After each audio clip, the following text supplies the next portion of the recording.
Good day everyone! For today's video ay gagawa tayo ng palitaw with obe and cheese filling. Masarap na merienda at pambenta.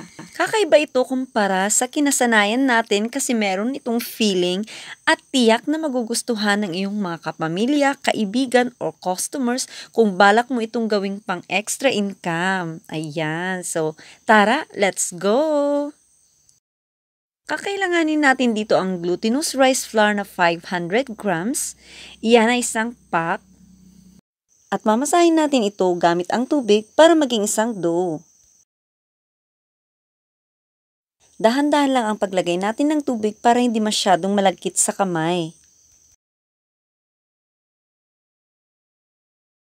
Pag wala na tayong nakitang buo-buo or powder at nakabuo na tayo ng dough, patuloy lang natin itong masahin hanggang sa maging smooth at pliable para lang tayong nag-create ng play-dough. So, ang consistency nito ay very smooth at pwede na tayong mag-proceed sa next step.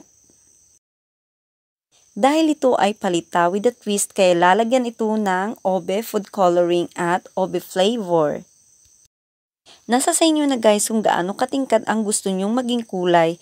Pwede kayong magdagdag or kunti lang ang ilalagay ninyong obe food coloring.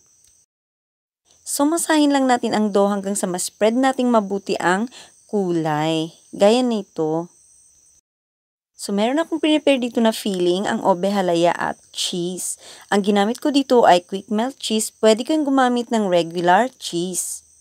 So, bilugin lang natin ang ating dough at i-flatten yan para may paglalagyan tayo ng filling. So, unahin muna natin ang cheese. Make sure na nasil nating mabuti para hindi lalabas ang cheese pag naluto.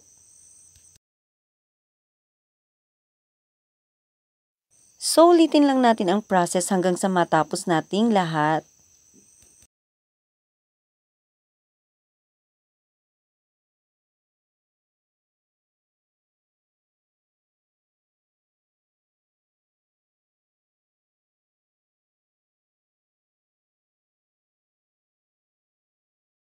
So, this time ay combine naman natin ang obe halaya at cheese. Ayan. So, tatawagin natin itong obe cheese filling. Isil lang natin ng husto at bilugin.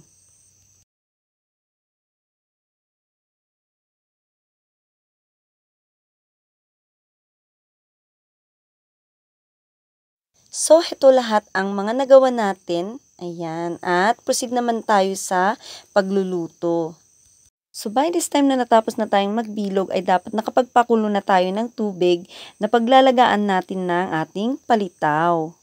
So, lulutuin lang natin ang mga to sa kumukulong tubig at katamtamang apoy hanggang sa mag-float sila sa ibabaw. Pero wag ka agad hanguin. Mag-extend muna ng 1 minute. So, pagkaahon ay idiretso natin ito sa ginadgad na niyog na prepare natin para sa ganun ay hindi magkadikit-dikit. So, isunod lang natin lutuin ang mga natira pang palitaw hanggang sa matapos lahat. So, i-coat lang natin ang mga nalutong palitaw sa ginadgad na niyog at i-arrange natin sa ating paglalagyan. So, fresh itong ginadgad na niyog kaya kailangan i-consume natin within the day. Pagkatapos nating mai-arrange sa lalagyan ay i-prepare naman natin ang ating pangbudbud or pan-topping sa ibabaw ng ating palitaw. 5 tablespoon yan ng white sugar na nilagyan ko ng 2 tablespoon ng dinurog na mani. Pwede kayong gumamit dito ng roasted na sesame seed. Sana may natutunan kayo sa videong ito lalo na sa mga naghahanap ng ekstrang pagkakakitaan. Napakasarap nito guys. I hope you will give it a try. At kung nagustuhan nyo ang ating video ay please like and subscribe to our channel for more upcoming videos. Till next time, bye-bye!